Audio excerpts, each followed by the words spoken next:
القديسة جاكلين. ولدت جاكلين عام 1190 في روما، وكانت تنتمي إلى أسرة فرانجيبانيا النبيلة. تزوجت في سن مبكرة، لكن سرعان ما أصبحت أرملة وهي لا تزال شابة.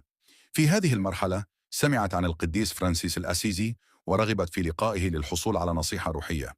خلال زيارته لروما استمعت جاكلين إلى عظته، وتأثرت برسالته حول العطاء والخدمة. طلبت منه إرشادها، فنصحها بعدم ترك عائلتها، بل إيجاد التوازن بين واجباتها العائلية ورسالتها الإنسانية. ومن هنا انضمت إلى الرهبانية الثالثة للقديس فرانسيس، وهي فرع علماني من الرهبانية، وكرست حياتها لأعمال الخير.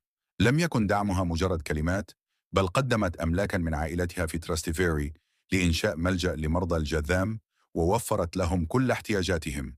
كما استضافت القديس فرانسيس في منزلها أثناء زيارته إلى روما، حيث توطدت صداقتهما، وكان يناديها بحب واحترام الأخ جاكوبا. وعندما كان القديس فرانسيس في أيامه الأخيرة طلب رؤيتها، وأراد تذوق معجنات اللوز التي كانت تحضرها له. كانت حاضرة بجانبه في لحظاته الأخيرة، حيث توفي مساء السبت 3 أكتوبر عام 1226.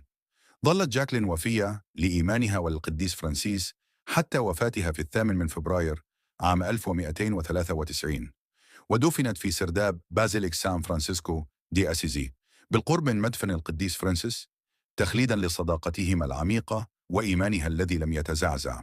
هكذا كانت القديسة جاكلين، امرأة قوية متفانية وأيقونة في العطاء.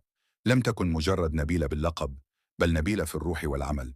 لا تنسونا في صلواتكم مون جيسو.